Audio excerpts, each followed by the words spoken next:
Welcome to Taiwan Talk. I am Alex Lewis. Saturday, September the 9th was the day the Spectrosynthesis exhibit opened at the Museum of Contemporary Art here on Chang'an Xilu in Taipei's Datong district. The exhibit focuses on contemporary Asian LGBTQ issues and art and features 22 artists of Taiwanese and Chinese descent.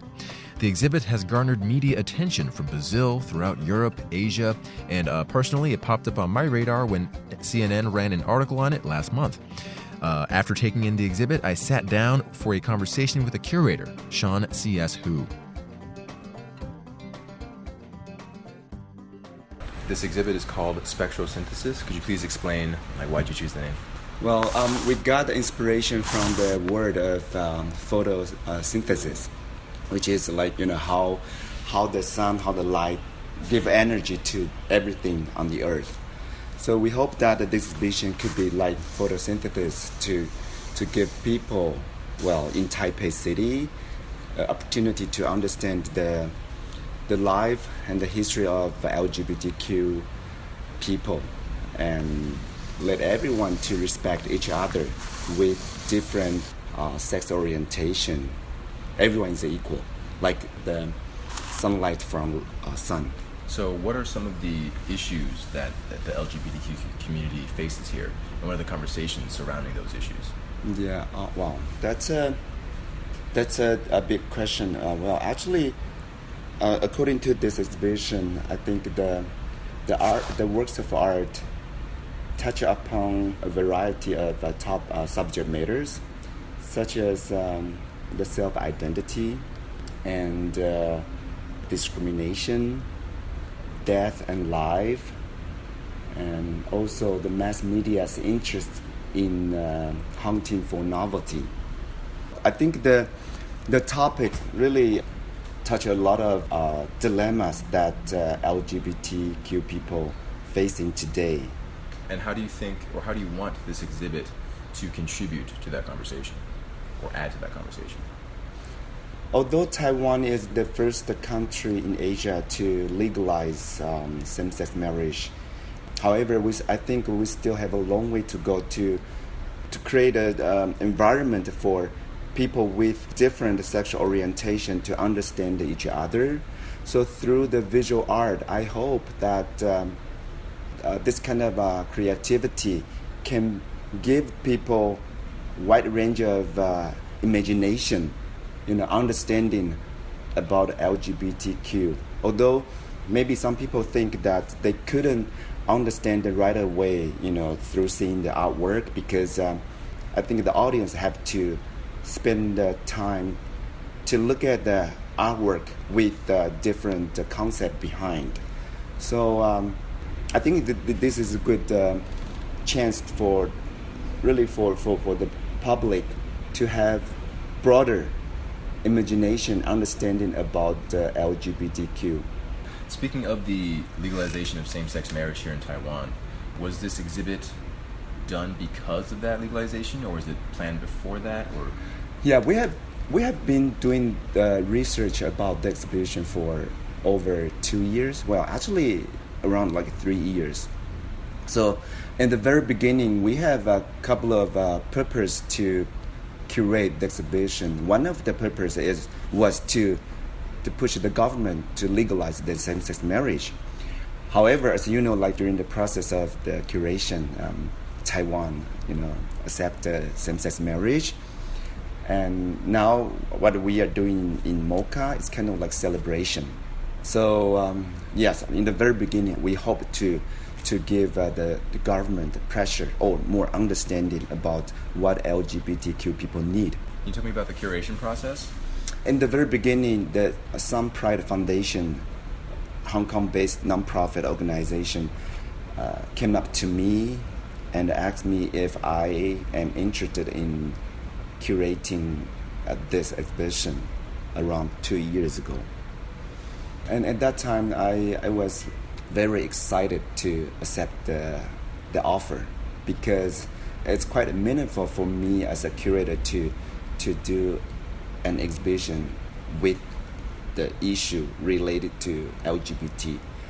So what we need to do at that time was field research and the studio visit, data collecting, and oral history. We did the research, collected the information as many as we can. In the end, we collected around a list of artists over 60. It's kind of like our database. So through that database, we selected artists step by step according to my curatorial statement, and also according to artists' form, media, and different creativity. So in the end, I got 22 artists in this exhibition. Could you please explain the focus on Asian or Chinese LGBTQ issues? The reason we have Asian LGBTQ in this exhibition, we wanted to include artists who deal with this issue in all over the Asia. However, this is the first ever LGBTQ issue in public art museum in Asia. So it's not easy to have all of them in the show, especially like the medium-sized museum like MoCA. So it's impossible for us to show all perspectives. Right. So we decided to select artists based on the similar backgrounds, such as language, geographic location, ethnicity, and history. But I define this exhibition as kind of an organic exhibition. It will be growing little by little. So Taiwan is just the first stop for this exhibition. We want to promote and tour the whole package to different cities and countries in Asia in the near future.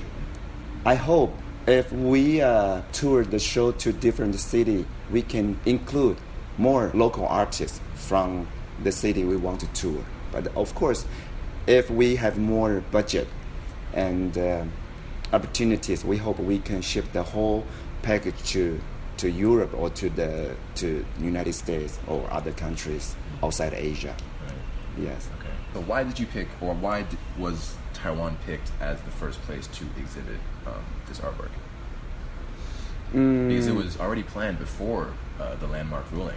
Yes, because I think most of people know that Taipei is really gay-friendly city in Asia. And I think people here are also like open-minded to, and also it's a right timing for people to understand LGBTQ more. And also I have a long history of curating exhibitions, so I think I have a good relationship with the local art community. So that is why we choose Taipei as the first stop for our exhibition.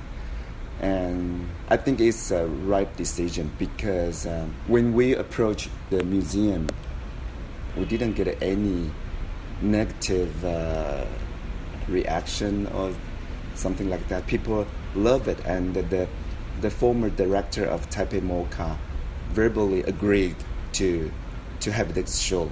When we approached to him last April, So yeah, that's the.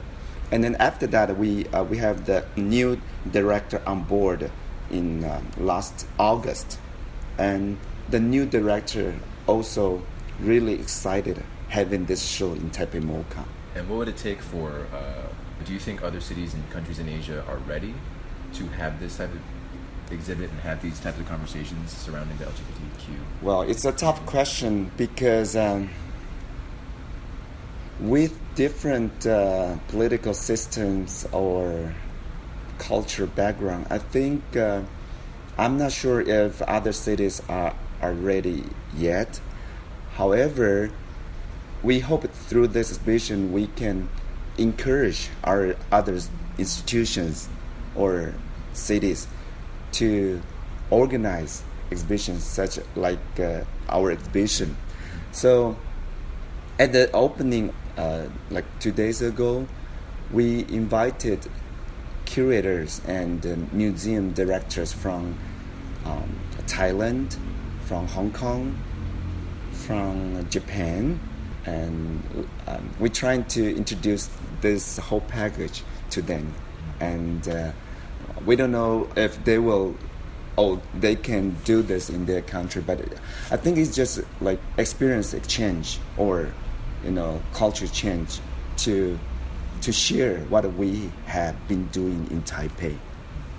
And what has the international art community's reaction been to this exhibit? I think we are really lucky, and even I think we got really positive reaction from international art community. During the past 2 years, we had been to many cities and many different museums, such as like in the United States, in London, Singapore, and Hong Kong. And people all feel positive to Taiwan have this exhibition. And we also got many reports from art community of the world. Also, most of gay media in Western society reported about the show as well. And it was on CNN as well. Oh, yes. And also I think BBC will report about the show, and NHK from Japan, etc. Yes. So it has been really widely accepted and kind of celebrated. Yes. So we feel really lucky and happy to have support from the media of the world, and we also hope that through the mass communication we can create a ripple effect on other community in Asia. Has there been any backlash received? So far, not yet. But you know what? We hope we can get different reaction from the society as well. It's because it's good platform for people with different ideas, to communicate. I hope, and I'm not afraid to face, people with different viewpoints. Yeah, viewpoints. Yes. So last question. Yes. So the Western media has portrayed Taiwan as very progressive, especially since the Supreme Court ruling and this exhibit coming out. Is Taiwan a good model as a progressive country, and is that a good thing? Yeah, of course it's good. I think Taiwan is always a good model for other countries in Asia to accept, a wide range of different value, or thought about the, in terms of political environment, in terms of minority issues, and we hope we can make a benchmark for ourselves, not only for ourselves but also for other countries. We can exchange, our different experience. So yeah, I think it's good. Thanks for listening to this week's Taiwan Talk. I hope you enjoyed it. I strongly urge everyone to go check out the exhibit at MoCA. It was phenomenal, and I plan to go again. Talk to you again next week. I'm Alex Lewis.